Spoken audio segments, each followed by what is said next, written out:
Welcome back to the Dish and Nutrition podcast, where we dish on trending nutrition topics, all the while making it fun and easy to understand. I'm your host, Sarah Williams. And I am your co-host, Emma Bolin.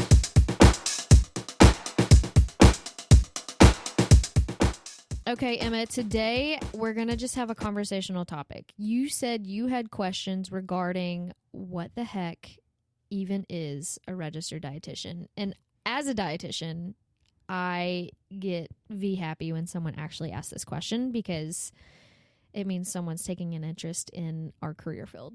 No, I love it. And honestly, I know that you deserve all the credit, and I mean, you worked your bootay off to get here. So, but I don't even know what you did. So what the heck even is a registered dietitian? Can we start off with that? We can start off with that so hard. Okay, I want to ask do you think there's a difference between a nutritionist and an RD? Honestly, any information that I've ever received was from TikTok, and I know that y'all are different, and to put it plainly, no. Not really. Thank you for your Actually, honesty. I'm going to be so honest. No, please be honest. A nutritionist I know probably didn't do 6 years of school like you did. So, nutritionist is not a legally protected title. So someone can wake up one day and say, I'm a nutritionist. Oh, there what? are like online courses, quote unquote, that I have my nutrition certificate. However, a registered dietitian is a legally protected title, and you can get sued if you use it without holding that licensure. Oh, I didn't know that. Okay, wait, so a nutritionist doesn't... I mean, you can do a course, but how long was your schooling? 6 to 7 years. That's a long time to be in school. It's a long time. Doctors do, don't quote me on this, but at least 8 years.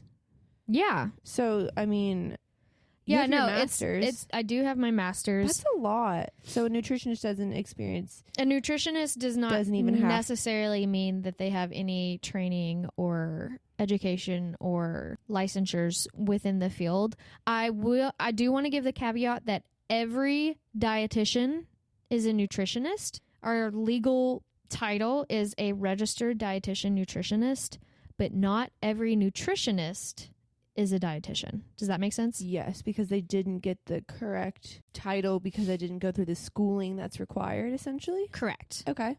Yeah. All right. I understand. You following? I do. You picking up what I'm putting down? I do. What's your registered dietitian's goal? Oh man, there's so many different things that we can work in. Why'd you become a registered dietitian? Why did I become a registered dietitian? The golden question. The golden question. Mine kind of was a double part snowball effect. So, number one, I feel as though most girls or most adolescents struggle with their body image, their relationship with food as they're growing up, specifically in high school. I had a very, very, very, very, very disordered relationship with food. I viewed it as the enemy. Mm-hmm. I had a lot of anxiety regarding nutrition and food, and it was debilitating. It controls you. It was you over. Everything. Oh. I weighed every single day. Mm-hmm. Every time you pass a mirror, you look in it. It was an obsession. Yeah. And it was not healthy in the slightest. So very awful. Disordered. The second part was I was diagnosed with my heart condition, long QT syndrome. It's a congenital and electrical condition, so there was absolutely nothing that could have prevented it. But it did play a role in wanting to understand the importance of nutrition regarding health, because I was like, man, I already have this tally. Got issues. Yeah, I was like, I already have this tally on my docket of life. Like, I kind of need to maybe buckle down and know what's going on regarding like nutrition, and that also played a role too. That's so cool. Double whammy of having a really bad disordered relationship, but also having a really crappy heart and needing to be healthy in other ways of my life. Yeah. Okay. So a registered dietitian, this definition is off the Academy of Nutrition and Dietetics. They are the food and nutrition experts with a minimum of a graduate degree from an accredited dietetics program who completed a supervised practice requirement, passed a national exam, and continue professional development through their careers. So it's not just, like you said, it's not just like a, hey, I want to. Yes. Yeah. It is. You have to commit to that. You have to commit. It is which is awesome. It's not for the faint of heart. I'm not going to lie. But just as any career field is, like, anything worth doing is not going to be easy. No, absolutely not. But that's just even more power as to why, as the haters like to say, you're just a content creator. No, like, you know what you're talking about. Like, the things that you say you're passionate about and you went to school for. Well, thank you. Thank you for saying that. My field, definitely, the one that I'm currently working in, is definitely unconventional, and I am aware of that, and I acknowledge that. However, I love the career field that I chose because I reach way more people than I ever thought I would. But there are other career options if you want to be an RDN. So I'm going to use RDN and RD like interchangeably. It just means, so RDN is Registered Dietitian Nutritionist and RD is Registered Dietitian. Okay. So if I say them like interchangeably, they mean the same thing. Okay. Noted. So if you're an RD, you can work in a hospital and perform medical nutrition therapy, which that was probably my favorite outside of being a content creator. That was my very favorite rotation in my dietetic internship. I loved working with doctors. I loved working with nurses, SLPs, everybody on the healthcare team. I loved collaborating. Heck, I even loved arguing with the healthcare professionals sometimes because I'd be like, no, they need this amount of rate for their tube fee. Like, it was a very rewarding job, but also very hard because I was doing my internship during COVID. So I saw a lot of things and performed a lot of different things on people that I don't know if I would have seen them outside of like that pandemic, but that's neither here nor there. Other options you can do are work in food service operations. So you can be like a food service manager in a hospital, school districts, colleges, universities, long-term care facilities. This is more like business minded a little bit, which is kind of cool. This is like food purchasing and preparation and like menus and setting the menus and managing staff. Very not heavily science based. It's definitely like more business minded. You can do consulting with food companies, food service managers, food vendors, distributors regarding nutrition and like incorporating wellness programs. You can help athletes, police forces. Yeah, that's cool. I know specifically in my situation where my husband is Air Force, the Air Force is implementing more dietitians in specific career fields like pilots, because they need such a very specific nutrition profile to be able to withstand the G's that they're pulling or the long flights that they're going to do. They need nutrition information and education regarding that to be able to be the best pilot that they can be. Oh, yeah. Being the best pilot that you can be. Also, like, I didn't realize, basically what I'm trying to say is I didn't realize how much of an impact it really has. Yeah, like, definitely. It's because, I mean, if you think about it, everybody has an opinion on food because everybody has to eat. Exactly. We all have to partake in some sort of nutrition. So it's an opinion that everybody can curate throughout their life. Yeah. So it's very hard to kind of decipher who the real professionals are. No, it is. It's versus so hard. Someone who's just really, really passionate about the topic, which is not a bad thing. But I don't want to negate the actual professionals in the field. Well, because you studied science. Yeah, man. That organic chemistry. Oh my gosh. Was I don't rough. even. Y'all, I was a business girly. I could tell you about KPIs and marketing, and that's really about it. I don't want to know about chemistry. That makes me want to throw up. No. I loved my science. No, ma'am. My very favorite class that I took was nutrition at the cellular level. Oh my gosh. It was so weird. Like, it was the hardest class. So cool though. It was the hardest class, but oh my gosh, every single day I was so excited to listen to lectures and just take notes. Like, it was so challenging, but in the best way possible. I love that. One of my favorite things, I didn't really know what a registered dietitian was until I met you. Yeah. And I still am I feel learning. like that's the No, most common people consensus. don't. But when we were at in a military event the other night. Mm-hmm. We were talking to a PA, and he was like, "You're a registered dietitian?"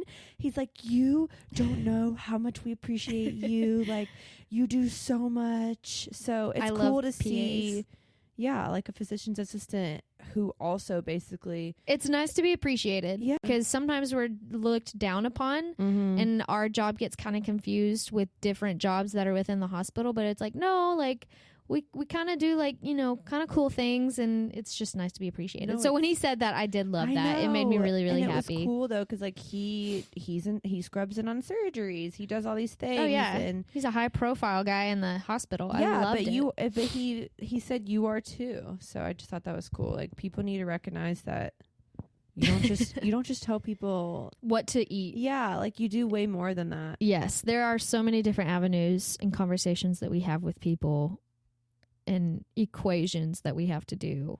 And how valuable you guys are. Like you were talking about in the military. I didn't realize that like NFL professional athletes will pay so much money to have a nutritionist on their nutritionist. Oh my God. I just did it. You're canceled. No, so NFL teams have a dietitian on their team. So I actually went to a conference this past January, and a specific NFL team's dietitian was there, and she was so nice. Loved her. She was so kind.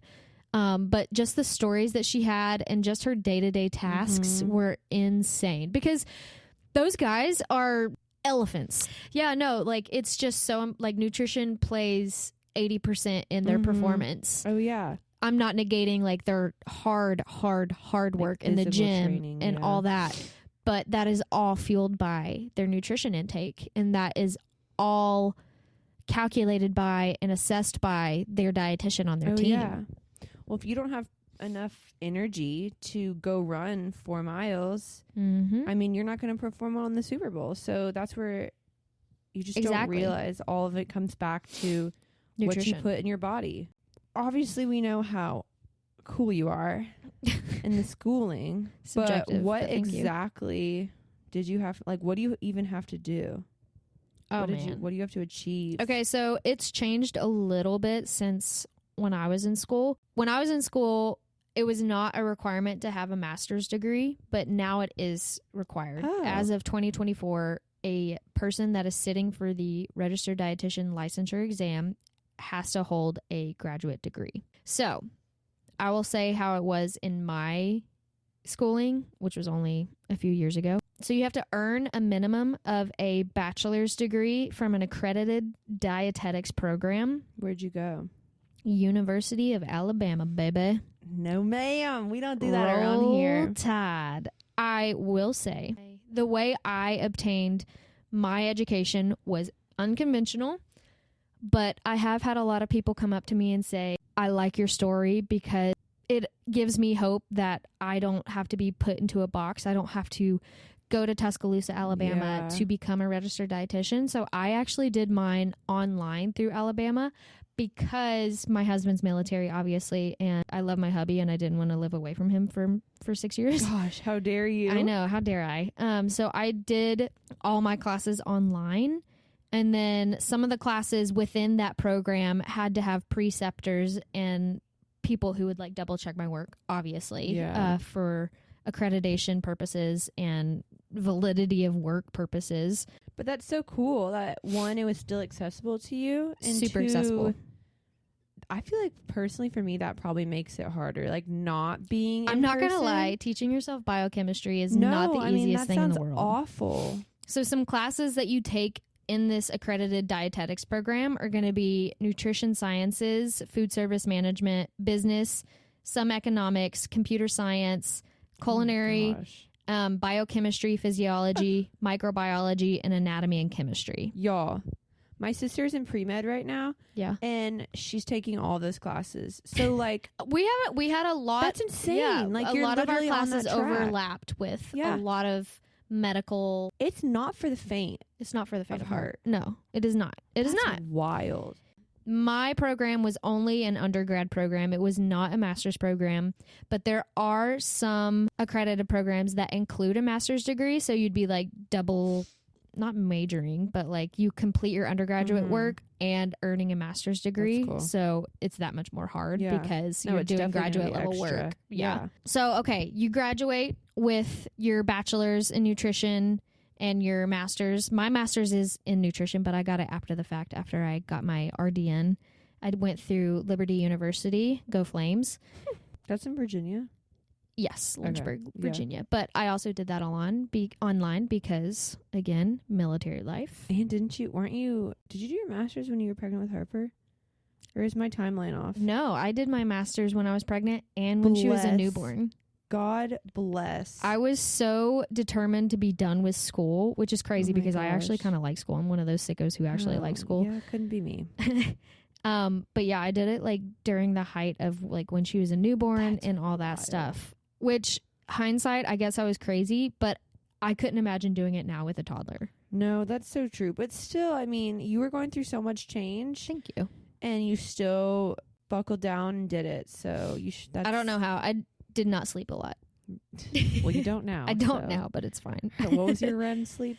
Oh, no. An I have the hour? Aura ring now, and my sleep score is horrible still, but it's fine. It's failing. Anyway. You did clinicals too, right? Yes, so that will be in the supervised practice. Oh, okay. I don't know what that means, but we'll get there, I guess. We'll get there.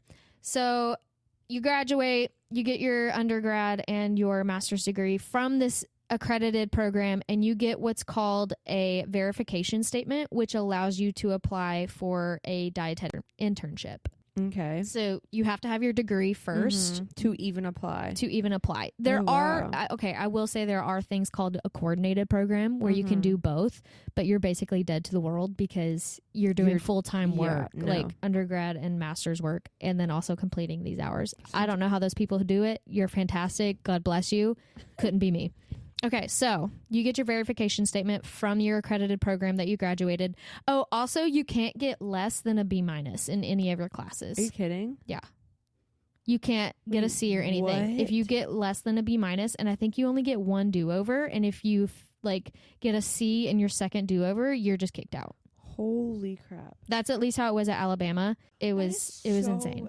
So I don't know if prestigious is the right word, but that's just so, you have to want this. You have to want it. You have to work for it. It is just as difficult as basically any specified medical career field that you want to go into. I mean, you're classified in that, though. Yeah.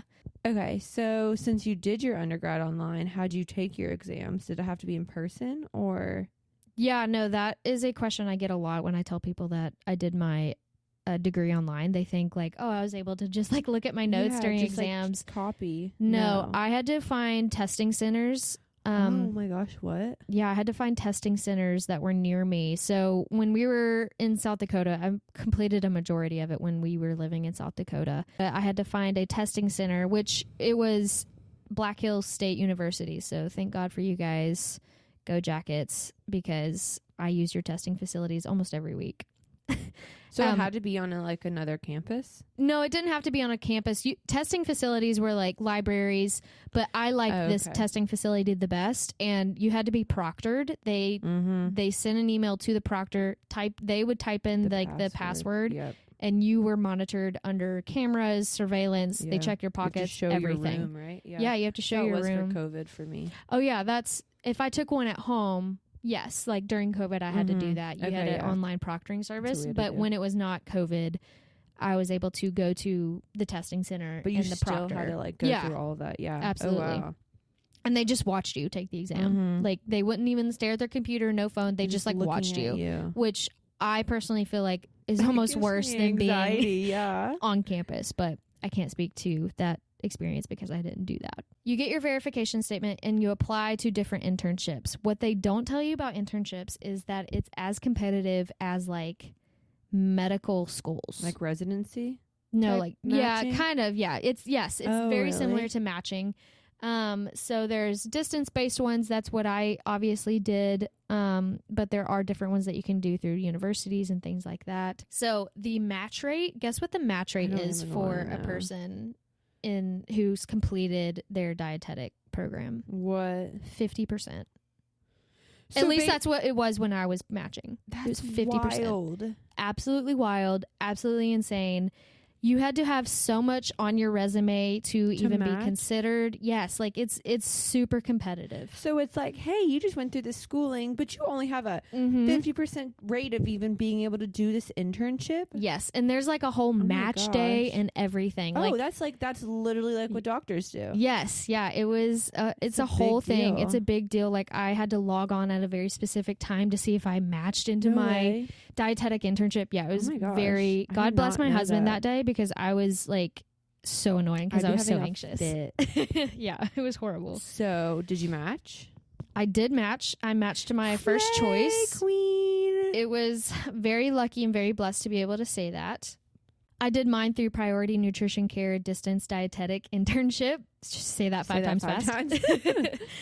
It was a fantastic experience. I will say I can't speak to obviously on-site internships because I was not, but I feel like distance was that much more tedious because there were such strict accreditation standards that they had to have, and we were just that much more under a microscope to make sure we were meeting those standards. So since you didn't do the internship in person and it was online, is that... So the coursework was all online. Oh, wow. But all of my rotations, I had to find local preceptors to take me on as an internship. Mm-hmm. Holy crap. So I was living in New Mexico at the time of my internship. So I was lucky to find all preceptors within this city that I was living in, which was a very, very small town. Such a blessing that I was able to do that because... Which also, y'all, I didn't even know this either. One of my other best friends back home, she just became a nurse practitioner. Go Paige. She was telling me about how hard it is to find preceptors in general. Oh that my will gosh. accept you and it was a nightmare. Yeah, like because it's a lot of like liability. Interviewing. Yeah, yes, it's like they have to like you. Yeah, it's. I didn't know that either. Like it's wild. Oh, and the contracts or like the paperwork to just get an intern on site that is not like already contracted is a absolute nightmare. Really? Absolute nightmare. Horrible. Hated every second of it. But gosh. Thankfully it was... I did not realize that the paperwork was just... through. Yes, the hoops were ridiculous. Like I couldn't step foot onto that campus as an intern until all the T's were crossed, all the I's were dotted. It was insane. Wow. All right. So I had to do 4 different rotations. I had to do a community, clinical, food service management, and I think I had one free option, and I chose to do clinical again because I just loved my clinical rotation, and I was a super nerd, and I loved interacting with patients and learning about different conditions and all that stuff. So I did a lot of hours in clinical specifically. Clinicals can be, you could do outpatient, you could do acute care, you could do long-term facilities. Okay. I did acute hospital care. So if you were hospitalized for appendicitis or you broke your leg and you needed to be hospitalized, that is the setting that I was working in. Gotcha. And that was my favorite because we did a lot of like malnutrition assessments. We did a lot of nutrition focused physical finding assessments. There was a lot behind the scenes. I was constantly challenged every single day. Loved every single second of it. And I miss it. I definitely miss it. But I'm not in the season of life right now to be able to go do that. So very thankful for the unconventional field that I'm in right now. I know. No, it worked out just the way it needed to. Oh, you want to know what the kicker is about this internship? What? So you do over 1,000 hours of supervised. Yeah, over 1,000 hours. That's literally like a year. It depends on like what rate. I think I finished mine. It was like 6 or 7 months. Oh, but so that means you were working extra hard. Oh my gosh, yeah. I was putting in them hours. My aesthetics program was 1,000 hours and it took me 12 months to complete.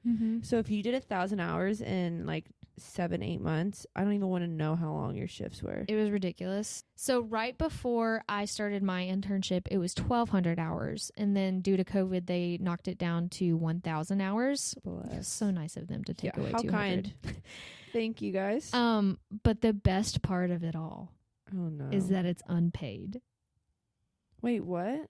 It's an unpaid internship. Oh. Yep. Absolutely no money. You're paying. No. Oh, sorry. I forgot to mention this. You're paying tuition to this internship. So you're paying to work these ungodly hours. It's horrible. That's unpaid labor. Honestly, Horrible. Unethical in my personal opinion, but no, yeah, a lot of medical career fields have to do unpaid internships, and it's ridiculous. It's ridiculous that it's unpaid labor. I understand the importance of supervised practice 1000%, but I do not agree that it should be unpaid. I feel like that's just such a cop-out. Extra hoop. I mean, an extra hoop, and it's kind of sucky because we get a lot of the grunt work too. Yeah. For like paperwork wise, like, I mean, I understand why we realize you had to do this. This is crazy. Yeah, horrible. But I loved every second of it in a really, really weird way. No, I mean, it's just you have to want it. And now I know I can trust you. Well, thank you. Because I didn't before. Yeah. No, I'm kidding. Okay, so let's say you finished your 1,000 hours of supervised practice. Wow. Unpaid. Unpaid to gain your real world experience $0. and apply your knowledge learned from the classroom. So now you have to sit for your national exam. Oh my gosh. For your RDN. So this is still going. Yeah, it's still going. Oh my gosh. It's called a CDR registration exam, and it is terrifying. I was in a mild panic attack the entire time I was taking this exam. So it's like similar to like your LSAT or something like that? No, this is after. The LSAT is the preliminary to get into law school. So this is after you finished everything. Oh. This is what gives you your NCLEX. Yes. Sorry, that's the right word. So literally, like, if this you is want like your NCLEX. if you want, oh wow, okay, so this is the your biggest test licensure you'll exam. ever take in your entire life. In terms of RDN career, yes, this is outside of like extra certificates that you get in your name. Yes, but this is what makes you a dietitian. Your letters. Mm-hmm. Yes. Oh wow, that's a big freaking test. Big freaking test. I took 3 months to study for it, and I did about 8 hours a day of just full-time studying. Gosh. If you gosh, you had a partner who, oh my gosh, Justin was an angel. He picked up everything that I was not able to handle mentally, like anything in the house. I didn't touch laundry or dishes for months while I was studying for this exam. I was a horrible wife during this time because I was dead to the world. But still, I mean, like, that's another, just, there's so many sacrifices and hoops that go into it. Sorry, I keep interrupting you. Keep going. No, I love it. Yes. So I studied for 3 months. I was very, very, very fortunate to have passed the first time. It's very normal to not pass it the first time. So you can take, I want to say it's like 45 days in between your testing dates that you're able to take it again, because they want to make sure like you're able to study correctly. I spent a lot of money on study materials, and I listened to so many podcasts. Yes, like I would close my eyes and I would hear Gene Inman's voice. If you are a dietetic student who's studying for the RD exam, if you're an RD and you study for the exam recently, you know who I'm talking about. She's this lady who goes over like this, like she is the precipice of RDN study material. Like she narrates all these study materials and you just hear her voice and everything. I was pregnant with Harper at the time, and I'm pretty sure if I played Gene Inman's voice, Harper would be like, "Mommy," like, because I played it so often while I was like pregnant. Laying in bed, she's running through your head. No, literally. Okay, so you take this exam. Hopefully you pass it on the first time. No shame if you don't. But let's say you pass it. You are now officially an RD. Oh, yeah. Oh, yeah. But it's not done. We're not done yet. Golly. It never ends. Oh, my gosh. All right, so now you have your RD. I will say it does slow down for at least 5 years. Oh, you do have to do every 5 years, I believe, is the requirement. You have to do retest? At least. No, you don't have to retest, thank God. If you don't let your licensure lapse. If you do, I think you have to retest. You have to do at least 75 hours of continuing education. Mm-hmm. Every 5 years. It is a lot. Like from far away, it doesn't seem like a lot, but it is. Yeah, well, when you have a life and when you already spent 7, almost 8 years, one of those not being paid, most of these not being paid probably. Right. Yeah, no, I was annoyed. However, I love that it's a requirement because it challenges me to stay in the know of current research. It challenges me to stay up to date with what's going on in the world of nutrition. I kind of love that it is a requirement. No, that's good. And it holds people accountable. It holds people accountable. And then you're held to a higher standard, obviously, as a nutrition professional. Continuing education is considered... Oh, so things have to be... You have to get them... Is it like accredited? It has to be accredited? It has to be like an accredited thing. Like, so this conference that I went to this last January, they had to apply for units, education units. You can't just like go to a conference and be like, I went to this and I got X amount of hours. Like, it actually has to be approved for it. Yeah. So it's definitely you don't a just lengthy get to like process. go online and there are online things that you can like participate in, but a lot of them are like but you actually have to like seek it out. You're not just looking up like RD. Yes. I read this article. Yeah, you can't buy your CEUs. You actually have to earn it. So that now we are done with being a dietitian. I couldn't do it. Very, very thankful to be in this career field. It's a challenging career field, but it doesn't. Amazing. Thank you, but I mean, you've earned everything, and you work so hard. So the next time someone wants to come for you online, y'all better watch out. It's fine. It boosts my algorithm, so come and argue if you want. Help me make money. You do have some comebacks. You're pretty good at them. I like snapping back. That's usually what keeps me up. When I'm awake at 3 a.m. with my toddler, those are usually what keep me awake. What can I say? Yeah. So Jeanette will get off my page. No, literally. All right. Well, yay. All right. I learned so much. Now I can trust kind of know it's like when someone's like, oh, I'm a dietitian versus I'm a nutritionist, you're going to be a little bit more like, oh. Yes. But now you said nutritionist.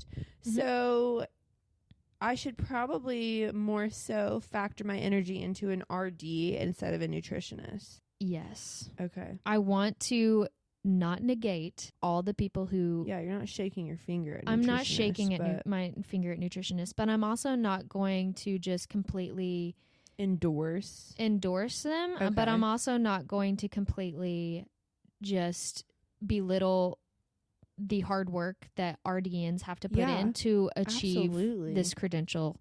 And it is a very high honor to hold it. And I advise anybody who is seeking out nutrition information on social media, on all the platforms that you may be on, and if you follow someone who gives nutrition advice, just kind of look for those extra credentials. It just means they went a little bit of the extra mile. And if they don't have it, maybe take it with a grain of salt. I'm not saying good luck, Charlie. I'm not saying people who don't have the RDN credential need to just be like completely negated and taken off your feed. But I will say there is a reason why we hold that extra credential. Well, it's like if someone was trying to administer an IV to you and they don't have the letters RN, but they said they... Oh, don't worry about it. Yeah, I've watched people do this a couple times. Yeah, I read about how to administer an IV. Like, no, they know how to like an RN, a registered nurse, knows how to do that. So you are an RD. You're a registered dietitian. You took the science classes. You know what you're talking about. Yeah, like if your foot is hurt, you're not gonna go to a chiropractor. Exactly. You're gonna go to a podiatrist. If if you cut something in your eye, you're gonna go to the eye doctor.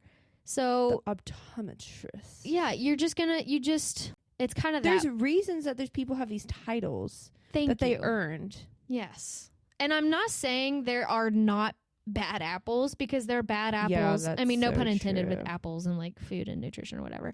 But I'm saying ignoring the fact that there are bad dietitians, but there's bad doctors. There's bad nurses. There's bad librarians. Yeah. I mean, there's bad people in every profession. Yeah, so I don't want to say like, oh, all dietitians are angels. Well, that's why you should follow not. Like, I've gotten into plenty of arguments with dietitians who hold that same licensure, and we don't share the same values, which is wild, but it happens. Yeah.